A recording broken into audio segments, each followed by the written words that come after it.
if I'm not interested in your problem?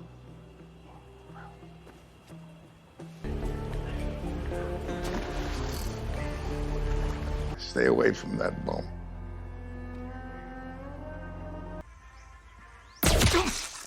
Halo, gua Angga. Video kali ini gua akan membawakan sebuah alur cerita dari film yang berjudul Fast Charlie tahun 2023. Film ini mengisahkan seorang pria yang berprofesi sebagai penyelesai masalah dengan cara membunuh. Waduh, bagaimana kisahnya? Kita langsung aja ke videonya.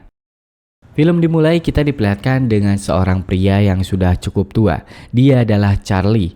Charlie di sini sedang menunggu seseorang. Karena gabut, dia scrolling handphone untuk menghilangkan kebosanannya. Saat itu juga panggilan masuk dari Stan. Charlie bilang kepada Stan kalau orang yang sedang ditunggu terlambat. Tapi Stan tetap bilang untuk menunggunya. Orang yang ditunggu pun keluar, dia adalah Blade. Dia membawa sebungkus donat. Charlie yang sudah agak bete langsung aja ngegas mobilnya. Charlie dan Blade sampai tujuan. Ternyata di sini mereka sedang melakukan sebuah rencana pembunuhan. Blade dikenal sebagai seseorang yang ahli menggunakan pisau. Charlie sedang menargetkan korbannya bernama Polo. Blade pun pergi ke rumah Polo. Tapi Blade tidak menggunakan pisau untuk membunuh Polo. Ia memiliki rencana lain sendiri. Blade membawa sebungkus donat dan memberikannya kepada Polo. Setelah itu, Blade kembali ke mobil. Charlie bingung kenapa Blade tidak menikam Polo dengan pisau yang ia bawa. Ternyata rencana Blade adalah I want to show Stan some range and imagination. What the fuck? Boston cream, baby. mereka masuk ke rumah Polo. Di sini Polo sudah tidak bernyawa dan hilang kepalanya. Charlie yang sudah bete menjadi kesal saat ini karena kini korbannya tidak diketahui dan bagaimana Charlie melaporkannya kepada Stan. Oh iya, Stan ini tuh bos Charlie dan tugas membunuh ini berdasarkan perintah Stan. Kita kembali. Lalu Blade pun diam 1000 kata. Charlie pun menelpon Benny. Benny merupakan kru Stan juga. Charlie menceritakan yang terjadi. Benny pun sama reaksinya seperti Charlie, yaitu kesal. Lalu Charlie berkata kalau ia bisa mengurus semua ini dan jangan bilang kepada Stan apa yang terjadi. Lalu Charlie bilang untuk mencari informasi kerabat terdekat Polo kepada Benny. Benny pun setuju. Setelah selesai, Charlie dan Blade pergi dari rumah Polo. Kini mereka menemui Marcy. Baru saja Marcy membuka pintu, Charlie belum bicara. Marcy langsung tahu, mengatakan kalau Polo sudah mati. Dan Marcy langsung ingin menutup pintu, tapi Charlie menahannya. Charlie kesini bermaksud untuk berbicara kepada Marcy. Karena Marcy diancam oleh Charlie jika menolak, ia pun setuju. Wait in the car, Donut. Di sini percakapan tentang Polo. Alasan Polo dibunuh adalah persaingan bisnis. Belum diketahui bisnis apa. Polo melakukan bisnis di wilayah bosnya Charlie. Dan ternyata Marcy merupakan mantan istri Polo. Charlie bermaksud kesini membuat sebuah rencana agar jasad Polo bisa dikenali. Karena Marcy dilibatkan dalam masalah ini, ia pun meminta uang. Ya tentu, Charlie setuju. Lalu Marcy mengatakan untuk memastikan itu jasad Polo, Polo memiliki sebuah tato yang berada di pantatnya. Dan tato tersebut adalah tato couple Marcy dan Polo dengan bentuk tato yang sama. Tato tersebut merupakan hadiah pernikahan dari saudara Marcy yang seorang tato artis. Charlie dan Marcy mengecek jasad Polo untuk melihat pantatnya dan benar di sana ada tato. Blade mengetahui itu ia senang karena kini ulahnya tidak menimbulkan masalah. Tapi setelah itu Blade menodongkan senjata kepada Charlie. Blade mengkhianati Charlie. Kini mobil dan jasad Polo akan dibawa Blade untuk diberikan kepada Begar. Begar ini siapa? Kita belum mengetahuinya saat ini. Blade membawa jasad Polo sebagai pembuktian agar ia bisa menjadi kru dari Begar. Dasar Blade ini kocak. Belum 100 meter pergi dari tempat hal ini pun terjadi.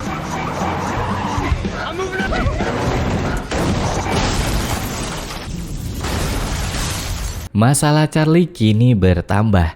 Jasad asli Polo terbakar. Charlie membuat sebuah rencana untuk menukar jasad Polo dengan Blade. Lalu Charlie meminta Marcy untuk membawa jasad Blade kepada saudaranya. Ya benar, untuk ditato di pantat. Kita berpindah ke Charlie yang sedang memasak. Charlie berada di rumah yang cukup mewah. Charlie makan dengan seorang pria tua. Ya, ini adalah Stan. Stan ini adalah bos Charlie. Stan menjalankan sebuah bisnis yang berada di daerah Biloxi. Saat ini mereka berada di sana. Dan kini Stan ia sudah mulai pikun. Charlie sebagai anak buahnya dan juga sekaligus partner berjanji untuk menjaga Stan. Karena Stan sudah banyak berjasa dalam hidup Charlie. Scene berpindah ke sebuah tempat pembuangan rongsokan mobil. Di sini Charlie melakukan sebuah pertemuan. Pertemuan ini cukup ketat karena ada beberapa penjaga dengan memegang senjata. Charlie bertemu dengan seseorang. Dan ya, ini adalah Begar yang dimaksud Blade. Begar ini seorang bos dari bisnis yang berada di New Orleans. Stan memerintahkan Charlie membunuh Polo adalah bentuk respect terhadap Begar. Jadi Stan dan Begar sama-sama seorang bisnismen. Ya bisa dibilang mafia lah ya. Jasad Polo pun diperiksa. Setelah positif itu adalah Polo, Polo dilempar menjadi pakan buaya. Transaksi selesai, Begar memberikan uang kepada Charlie. Sebelum Charlie pergi, Begar mengatakan kepada Charlie kalau ia ingin bertemu dengan Stan membicarakan rencana bisnis baru. Charlie tidak begitu menanggapinya. Ia diam serbu kata dan langsung pergi. Charlie kembali ke Marcy untuk memberikan bagian uangnya. Di sini tiba-tiba Charlie mengajak Marcy untuk makan siang. Marcy pun setuju. Mereka makan siang di sebuah restoran. Di sini percakapan mereka sederhana, sedang mengenal satu sama lain dengan topik pembicaraan seputar hobi. Charlie memiliki hobi memasak sedangkan Marcy memiliki hobi mengawetkan binatang. Mereka pun selesai dan kembali pulang. Charlie sepertinya menyimpan suatu rasa kepada Marcy. Hari ini Stan berulang tahun. Semua orang di sini merupakan krunya Stan. Di sini kita diperkenalkan dengan Benny. Benny bertugas sebagai pengurus klub yang dimiliki Stan. Dan ini Pauli, supir pribadinya Stan. Dan ini Tony D. Arti D apa? Tidak ada yang tahu. Orang-orang takut dengan nama itu di film ini. Seperti tidak asing. Dan yang terakhir ini tidak disebutkan namanya. Pesta pun selesai. Kini tersisa di rumah hanya Charlie dan juga Stan. Charlie mengatakan pada Stan perihal Begar yang menawarkan sebuah rencana bisnis. Stan menanggapi hal tersebut tidak menyukainya dan mengatakan kepada Charlie lebih baik menjauh dari dia. Kita berpindah sejenak ke Marcy. Marcy membukakan pintu rumahnya. Di luar sudah ada tulisan dari Charlie dan juga sebuah mayat rakun. Ini merupakan hadiah bagi Marcy dari Charlie. Kita kembali lagi ke Charlie. Di rumah Charlie sedang membersihkan bekas bungkus mayat Polo. Lalu datanglah orang yang tidak dikenal menyusup ke rumah Charlie. Meskipun sedang sibuk Charlie membersihkan mobilnya, tapi inilah yang terjadi. Easy now. Get him. Ketika sadar hal buruk terjadi, Charlie langsung bergegas menuju klub milik Stan yang dijaga oleh Benny. Baru saja sampai tempat, Charlie melihat anak buah Begar yang baru saja keluar dari klub. Charlie langsung masuk ke klub. Di dalam sudah berantakan dan kru Stan juga tewas terbunuh.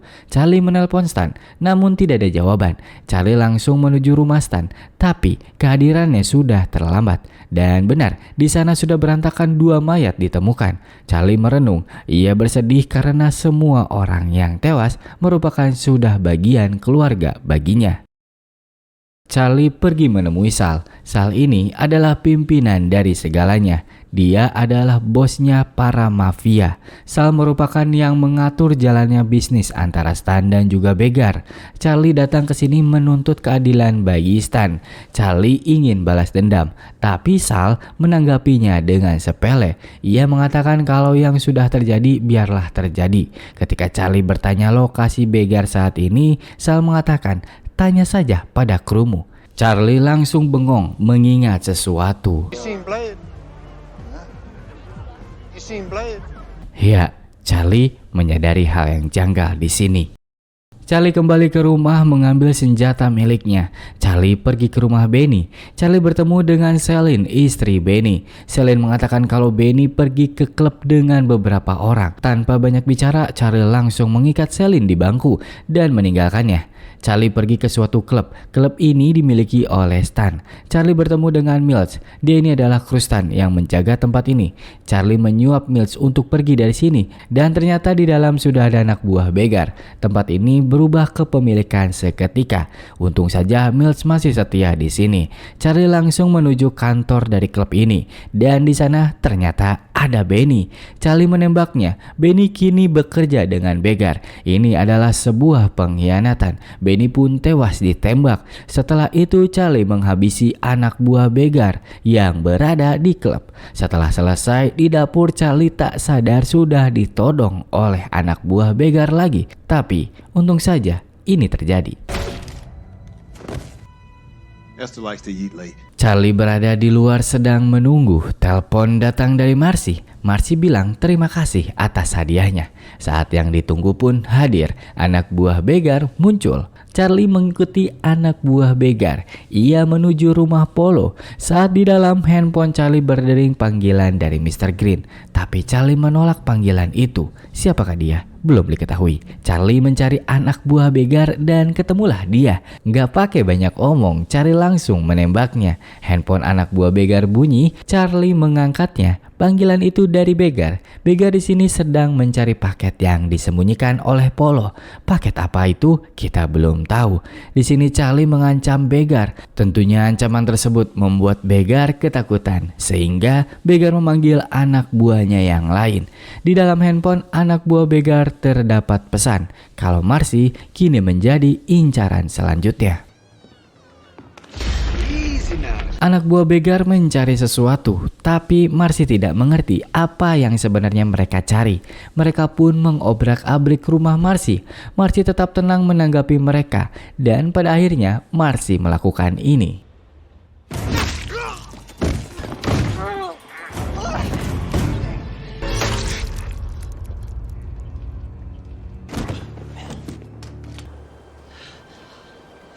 Kita berpindah ke rumah Charlie. Di sini ada seseorang yang datang ke rumah Charlie. Belum diketahui siapa om botak ini sebenarnya. Sementara itu, Marcy dan Charlie, mereka mengurus mayat anak buah begar. Marcy bercerita kalau sebenarnya Polo datang ke rumah Marcy sebelum Polo tewas. Polo meminta bantuan untuk menyembunyikannya dan Marcy akan diberi imbalan $50.000. Kini Marcy mengincar uang itu. Marcy dan Charlie memiliki tujuan yang mengarah sama. Marcy mencari uang Polo, begar pun mencari paket yang dimiliki oleh Polo, sedangkan Charlie mencari begar. Semua ini saling berkaitan satu sama lain. Mereka pun menjadi satu tim. Singkat cerita, kini mereka berada di New Orleans. Ya, ini adalah daerah kekuasaan begar. Segala perekonomian hiburan malam diatur olehnya.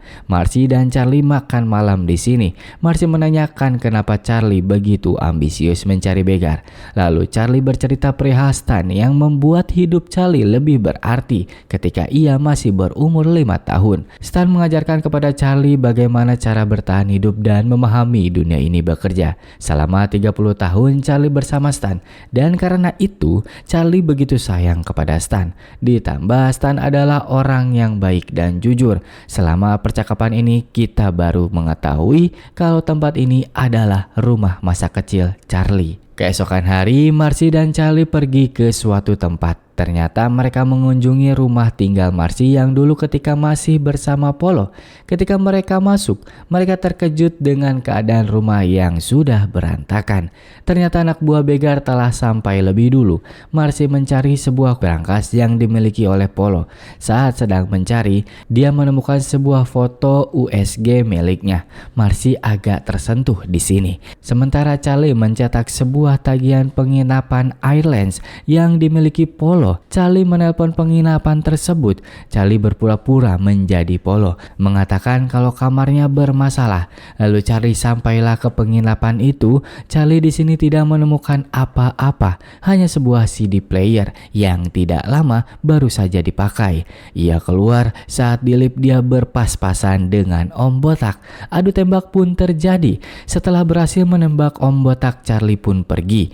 Namun tembakan itu tidaklah fatal bagi Om Botak. Charlie pun kabur melalui laundry chute ini dan Om Botak terus mencari. Insting Om Botak ini kuat. Dia seperti mengetahui kemana pergi Charlie. Om Botak pergi ke ruangan laundry, sedangkan Charlie masih bertahan di tempat laundry chute ini. Om Botak mengambil semua bantal yang menahan Charlie. Charlie terus bertahan sekuat tenaga. Om Botak masih penasaran, menembak pistol ke laundry chute dan mengenai kaki Charlie. Charlie di sini tidak berteriak, menahan rasa sakitnya agar tidak diketahui. Sementara itu suara sirine polisi datang dan Om Botak pun pergi. Kita berpindah ke Marcy. Marcy datang ke rumah dan melihat bercak-bercak darah. Dan ya, itu adalah Charlie. Charlie di sini sedang mengobati lukanya sendiri. Marcy melihat itu tidak ingin diam saja dan membantu Charlie. Charlie menceritakan kejadian. Dan ternyata Om Botak itu adalah anak buah Begar. Dia itu adalah jagoannya. Setelah selesai, Marcy melihat selembaran kertas tagihan penginapan Polo dan petunjuk baru ditemukan. Dari situ diketahui kalau Polo menelpon ibunya sebanyak 3 kali. Charlie dan Marcy pun pergi menuju rumah ibunya Polo.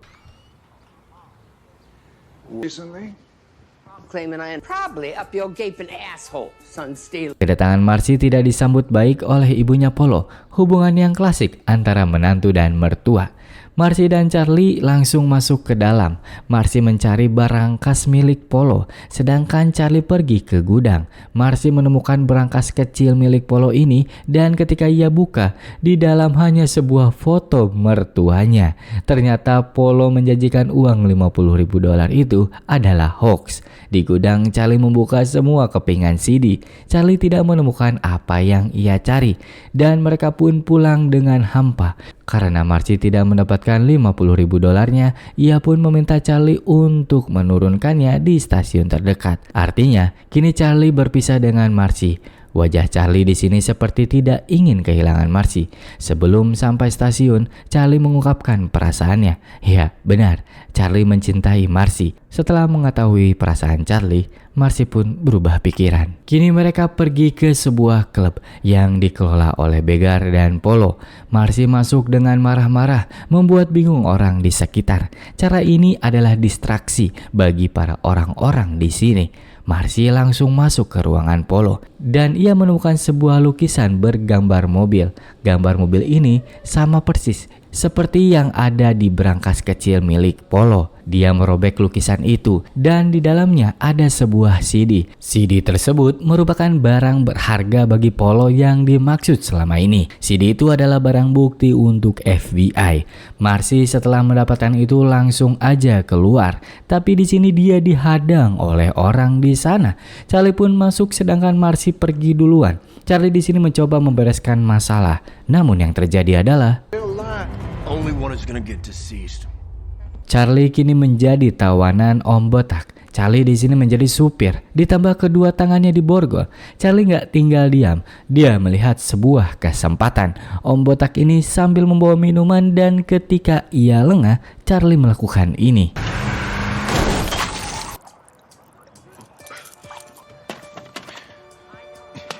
Charlie keluar begitu saja dengan santai membawa mobil orang lain.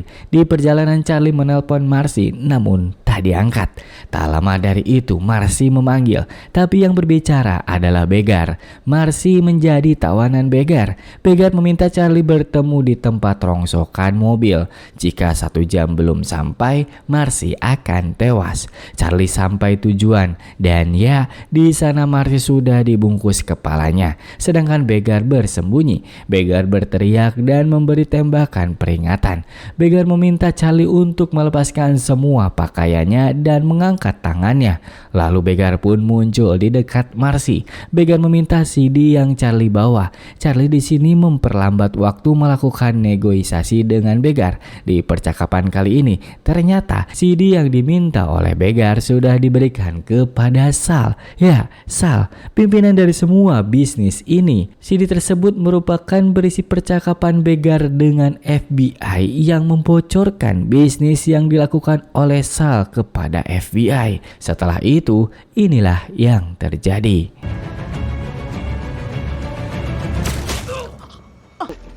Simplify, brother.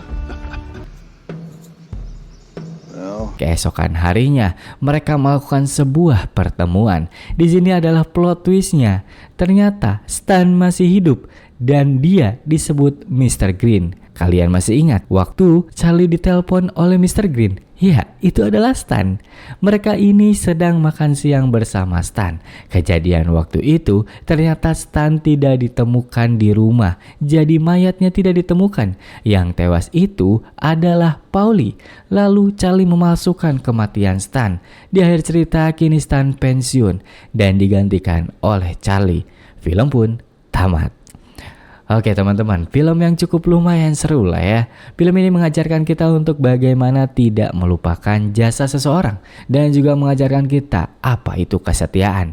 Oke, bagi yang belum subscribe, silahkan subscribe dan like video ini jika suka. Gua Angga, terima kasih.